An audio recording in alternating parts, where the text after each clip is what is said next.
बहुत बहुत स्वागत है आपके अपने YouTube चैनल चंद्रेश अग्निहोत्री में, जिसमें आप विद्यार्थी हिंदी विषय का संपूर्ण अध्ययन कर रहे हैं।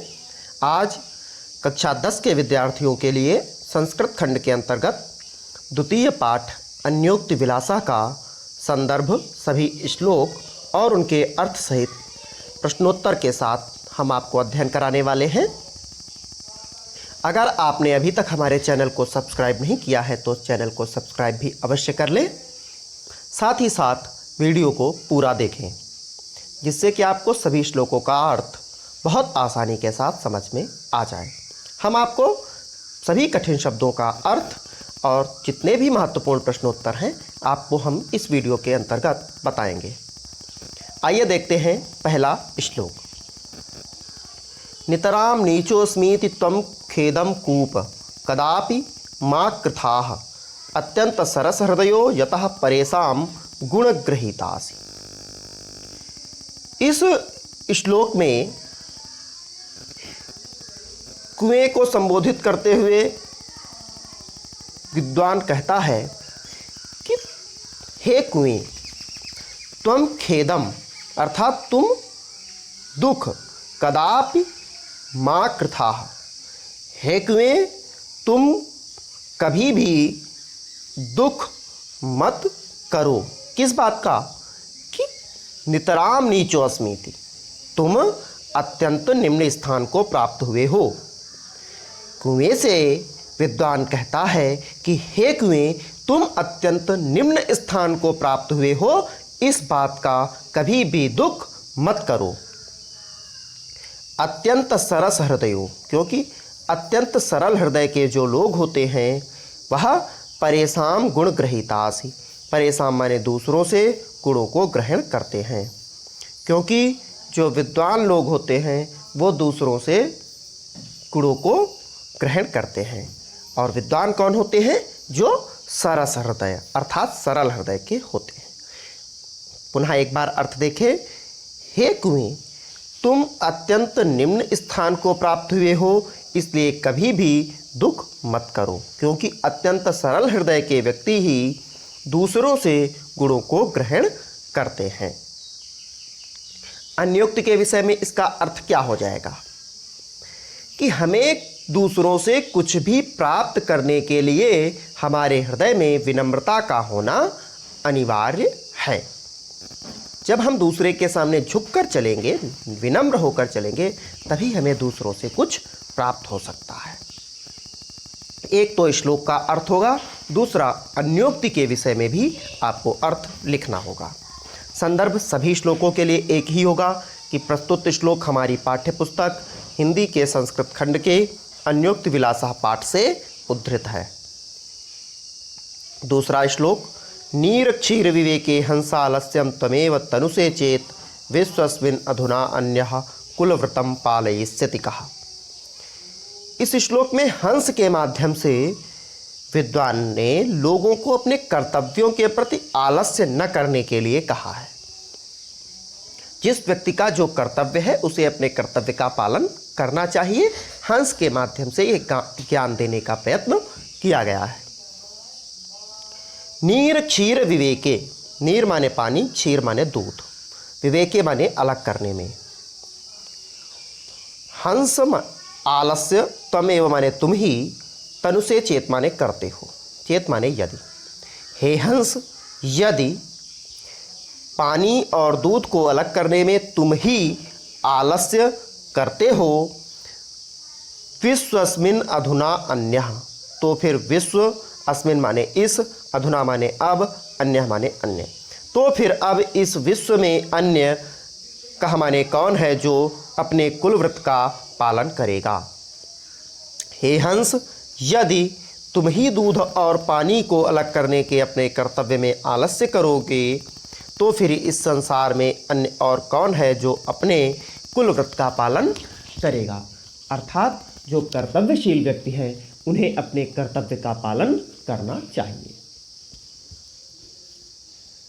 तीसरा श्लोक, कोकिल यापय दिवसान तावद विरसान करील विटपेशु यामन मिलदलिमाला कोपि रसाला समुल्लसति। बहुत महत्वपूर्ण श्लोक है। इस श्लोक में कोयल के माध्यम से विद्वान पुरुषों को सांत्वना दी गई है कि एक न एक दिन उनका अच्छा समय अवश्य आएगा। उन्हें धैर्यपूर्वक अपने बुरे दिनों को काट लेना चाहिए, बुरे दिनों का दुख नहीं करना चाहिए। कोयल को संबोधित करते हुए कहा गया, हे कोयल, यापय माने व्यतीत करो, दिवसान माने दिनों को, तब तक कसैले करील के विटपेश माने पेड़ों पर। हे कोयल, तब तक अपने दिनों को नीरस करील के पेड़ों पर व्यतीत करो, यावत, यावत माने जब तक, अली दली माला, अली माने भौरा और दल माने झुंड, अर्थात जब तक भौरों के झुंड से भरा हुआ कोई रसाला माने आम का पेड़ समुल्लसित माने पल्लवित नहीं हो जाता। हे कोयल, जब तक आम का कोई पेड़ भौरों के झुंड से आच्छादित पल्लवित नहीं हो जाता, तब तक अपने दिनों को नीरस करील के पेड़ पर बिताओ। अन्योक्त के विषय में क्या है कि हे विद्वान व्यक्ति, जब तक तुम्हारे अच्छे दिन नहीं आ जाते तब तक तुम्हें अपने इन दिनों को याद कर दुखी नहीं होना चाहिए, क्योंकि एक न एक दिन अच्छे दिन अवश्य आते हैं। आपके लिए सुखकारी दिवस अवश्य आएगा। चौथा श्लोक, रे रे चातक सावधान मनसा मित्र क्षणं श्रूयताम, अम्भोदा बहवो वसन्ति गगने सर्वे नैतादृशाः, केचित् वृत्तिभिरार्द्रयन्ति वसुधां गर्जन्ति केचित् वृथा, यं यं पश्यसि तस्य तस्य पुरतो मा ब्रूहि दीनं वचः। इस श्लोक में चातक के माध्यम से विद्वानों को यह संदेश दिया गया है कि व्यक्ति को किसी के भी सामने याचक बनकर हाथ नहीं फैलाना चाहिए। रे रे चातक, हे चातक मित्र, सावधान होकर क्षण भर श्रोता माने सुनो। हे मित्र चातक, सावधान होकर क्षण भर मेरी बात सुनो। बात क्या है कि अम्भोदा बहवो वसंति गगने सर्वेपि न एतादृशाः। गगने माने आकाश में, अम्भोदा माने बादल, बहवो माने बहुत से, वसंति माने रहते हैं, सर्वेपि न एतादृशाः सभी, एतादृशाः माने एक जैसे, ना माने नहीं।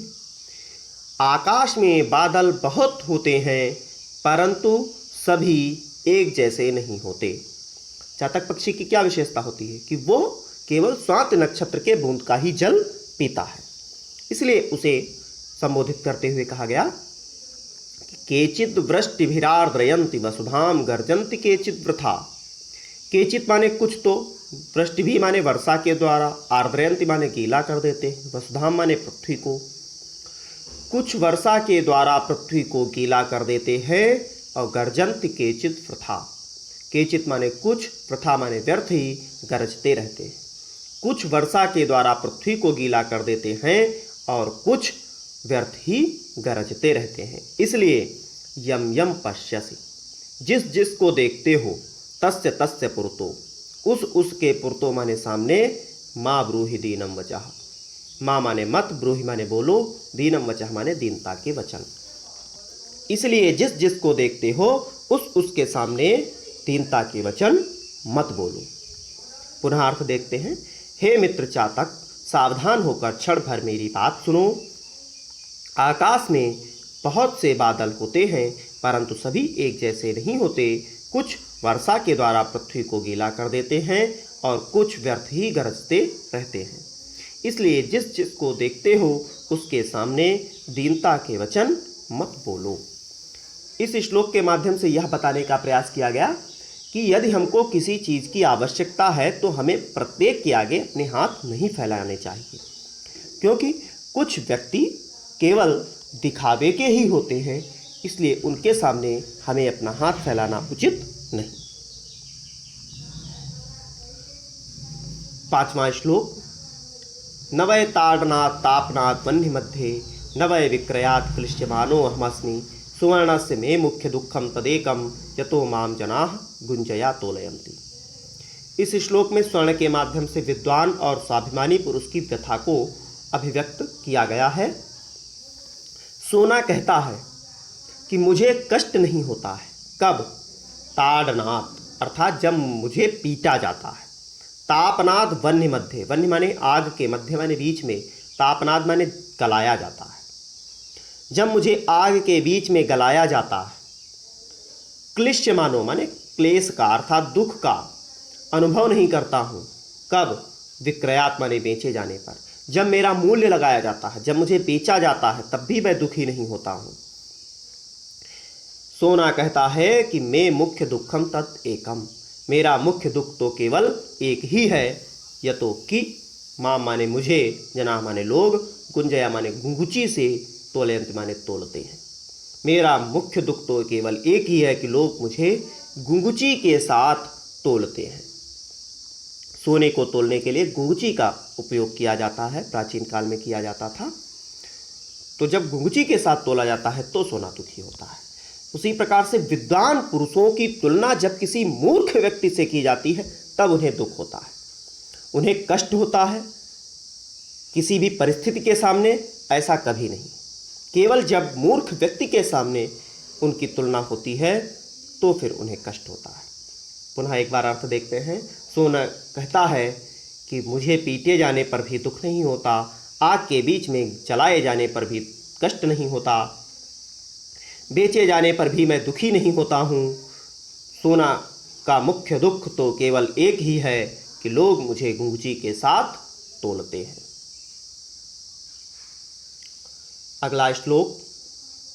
रात्रिर्गमिष्यति भविष्यति सुप्रभातम, भास्वानुदेश्यति हसिष्यति पंकजालिः, इत्थम विचिन्तयति कोशगते द्विरेफे, हा हंत हंत नलिनीम गज उज्जहार। इस श्लोक में कमलिनी में बंद भंवरे के द्वारा जीवन की अनिश्चितता के विषय में बताया गया है। जीवन में कभी भी कुछ भी घटित हो सकता है। हम भविष्य के सुनहरे स्वप्न देखते रहते हैं, लेकिन अचानक कोई ऐसी विपत्ति आ जाती है कि हमारा सब कुछ नष्ट हो जाता है। ऐसा ही कुछ इस श्लोक के माध्यम से बताया गया है। एक भंवरा जो कमलनाल के अंदर बंद है वह सोच रहा है कि रात्रिर्गमिष्यति, रात बीत जाएगी, भविष्यति सुप्रभातम, सुंदर सवेरा भविष्यति माने होगा, भास अनुदेश्यति, भास अर्थात सूर्यदेव उदित होंगे, पंकज अलिह, पंकज अर्थात कमल की, अली माने पंखुड़ियाँ, हसिष्यति माने खिल जाएंगी, कमल की पंखुड़ियाँ खिल जाएंगी, कोश गते दुरेफे, उस कमलनाल के कोश में बंद एक भंवरे के द्वारा ऐसा विचार किया जा रहा था कि तब तक हा हंत हंत, अत्यंत दुखद हुआ। एक गज अर्थात हाथी ने उस कमलनाल को उखाड़ दिया। पुनः देखिए, कमलनाल में बंद एक भंवरे के द्वारा विचार किया जा रहा है कि रात बीत जाएगी, सुंदर सवेरा होगा, सूर्य उदित होगा, कमल की पंखुड़ियाँ खिलेंगी। कमलनाल के अंदर बंद भंवरे के द्वारा ऐसा विचार किया जा रहा है कि तब तक अत्यंत दुखित हुआ कि उस कमलनाल को एक हाथी के द्वारा उखाड़ दिया गया। इस प्रकार से आपके सामने ये 6 श्लोकों का अर्थ संदर्भ और प्रसंग के साथ पूरा हुआ। साथ ही साथ आपको अन्योक्ति का भी अर्थ हमने बताया। अब इस पाठ में जो प्रमुख प्रश्नोत्तर हैं हम आपको वो बताने वाले हैं जो आपकी बोर्ड परीक्षा में आने वाले हैं। कूपा किमर्थम दुखम अनुभवति, अर्थात कुआं दुखी क्यों अनुभव करता है। तो कूपः नितराम नीचः अस्ति अतः सह दुखम अनुभवति, कुआं अत्यंत निम्न स्थान को प्राप्त हुआ है इसलिए वह दुखी है। अत्यंत सरस हृदयो यतः किम गृहीतासि, अत्यंत सरल हृदय के लोग क्या प्राप्त करते हैं, क्या ग्रहण करते हैं। तो अत्यंत सरल हृदय के लोग परेशान गुण गृहीतासि, दूसरों से गुणों को ग्रहण करते हैं। कवि हंसम किम बोधयति, कवि हंस को क्या ज्ञान देता है। कवि हंसम नीर क्षीर विभागे आलस्यम न कर्तुम बोधयति, कवि हंस को दूध और पानी के अलगाव करने में आलस्य न करने का ज्ञान देता है। कवि चातकम किम उपदिशति, कवि चातक को क्या उपदेश देता है। कवि चातकम उपदिशत यत् सह सर्वेषां पुरतः दीनम वचः न ब्रूयात्, कवि चातक को उपदेश देता है कि वह सभी के सामने दीनता के वचन न बोले। सुवर्णस्य किम मुख्य दुखम अस्ति, सोने का मुख्य दुख क्या है। बहुत इंपॉर्टेंट प्रश्न है। देखिए 2009, 2011, 12, 13, 14, 16, 18 लगभग हर साल आया है। तो सोने का मुख्य दुख क्या है। जनाः सुवर्णम गुंजया सह तोलयन्ति इति सुवर्णस्य मुख्य दुखम अस्ति। लोग सोने को गुंगची के साथ तोलते हैं, ये सोने का मुख्य दुख है। भ्रमरे चिंतयति गजः किम अकरोत्, कमलनाल के अंदर विचार कर रहे भौरे के साथ गजः किम अकरोत्, हाथी ने क्या किया। तो भ्रमरे चिंतयति गजः नलिनीम उज्जहार, भौरा विचार कर रहा है, तब तक हाथी ने कमलनाल को उज्जहार माने उखाड़ दिया। हंसस्य किम कुलव्रतम अस्ति, हंस का कर्तव्य क्या है। हंसस्य कुलव्रतम नीर क्षीर विवेकम अस्ति, हंस का कर्तव्य दूध और पानी को अलग अलग करने का है। कीदृशा अम्भोदाः गगने वसन्ति, आकाश में कैसे बादल हैं। तो गगने सर्वेपि नैतादृशाः अम्भोदा वसन्ति, आकाश में सभी बादल एक जैसे नहीं होते। केचित् वसुधाम वृष्टिभिः आर्द्रयन्ति, कुछ पृथ्वी को वर्षा के द्वारा गीला करते हैं। केचित् वृथा गर्जन्ति, और कुछ व्यर्थ गरजते रहते हैं। गजः काम उज्जहार, हाथी ने किसे उखाड़ दिया। तो गजः नलिनीम उज्जहार, हाथी ने कमलनाल को उखाड़ दिया। आप सभी विद्यार्थियों के सामने अन्योक्ति विलासः पाठ प्रश्नोत्तर सहित पूरा हुआ। आपसे निवेदन है कि आप वीडियो को लाइक भी करें, अपने सभी मित्रों को फेसबुक और व्हाट्सएप के माध्यम से शेयर भी करें। साथ ही साथ चैनल को अगर सब्सक्राइब नहीं किया है तो सब्सक्राइब भी करें, क्योंकि आपको हम यूट्यूब के माध्यम से आपके क्लास का पूरा कोर्स कराने वाले हैं। इसलिए आप हमारे सभी वीडियो को देखते रहें। अन्य वीडियो को देखने के लिए आप हमारे वीडियोज़ की प्लेलिस्ट में जा कर के वहाँ से भी आप 10th हिंदी के वीडियो देख सकते हैं। आपके क्लास के अन्य वीडियो भी वहाँ पर प्राप्त हो जाएंगे।